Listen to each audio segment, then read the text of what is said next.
हमारे साथ हैं पश्चिम बंगाल के सांसद मनोज टिग्गा जी हैं। लगातार ममता बनर्जी का SIR को लेकर विरोध हो रहा है, हमला बोल कर रही हैं। आपका क्या कहना है? देखिए, ममता बनर्जी खुद मुख्यमंत्री और उनके मंत्री भी लोगों को भड़का करके एक आतंक का माहौल तैयार करना चाहते हैं और लोगों के मन में डर पैदा करना चाहते हैं। डर पैदा करके एक बार फिर से सत्ता हथियाने के प्रयास कर रही है ममता बनर्जी, जो खुद 4 अगस्त 2005 को पेपर फाड़ करके सभापति की तरफ फेंक करके उन्होंने नहीं कहा था कि पश्चिम बंगाल में जो है वामपंथियों की सरकार जो है वो बांग्लादेश से वोटर ला करके यहाँ पर जीत करके बार बार सत्ता में आ रही। आज वामपंथियों द्वारा बताए गए रास्ते पर चलते हुए वह घुसपैठियों को यहाँ पर आश्रय दे रही है और उनके वोट से फिर सत्ता में काबिज होना चाहती है।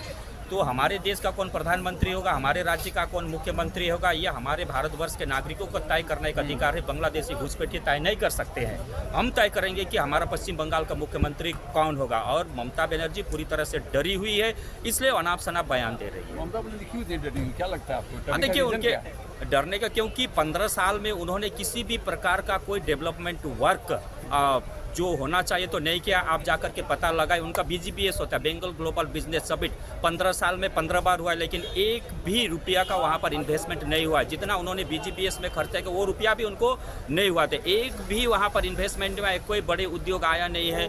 बेकारी का समस्या, बेरोजगार की संख्या बढ़ती जा रही है।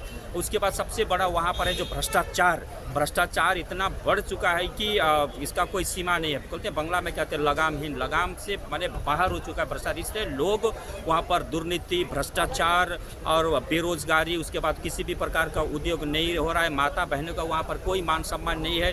छोटे छोटे, चाहे वह लॉ कॉलेज के स्टूडेंट हो, चाहे RGकर हॉस्पिटल में डॉक्टर का रेप और मर्डर का केस हो, इसलिए वहाँ की जनता ममता बनर्जी की सरकार से त्रस्त आ चुकी है। इसलिए वहाँ से वो निवारण होना चाहती है, मुक्त होना चाहते हैं। इसलिए परिवर्तन चाहते हैं और परिवर्तन के रूप में पश्चिम बंगाल की सरकार वामपंथी और कांग्रेस को नहीं, भारतीय जनता पार्टी पर विश्वास करती है। घुसपैठियों को क्यों इतना समर्थन दे रही है, सपोर्ट कर रही है? घुसपैठियों को जहाँ निकालने की बात हो रही है। देखिए, घुसपैठिए के वोट से वे जीत करके आते हैं और घुसपैठियों को उनको लालच दे करके रखते हैं कि आप हमको वोट दीजिए, हम आपको मदद करेंगे। लेकिन घुसपैठिए यहाँ पर हमारे नौकरी में वे भागीदार बन रहे हैं, हमारे राशन वे ले रहे हैं और उसके बाद में हमारी जितनी सुविधा है वे बांग्लादेशियों को मिल रहा है। जो ओरिजिनल पश्चिम बंगाल के लोग हैं उनको नहीं मिल रहा है और वे वोट बैंक के रूप में उनको व्यवहार करते थे। जैसे 34 साल में वामपंथी ने उनको वोट बैंक के रूप में व्यवहार किया, आज उसी रास्ते पर चलते हुए TMC की सरकार भी वोट बैंक के रूप में उनको व्यवहार कर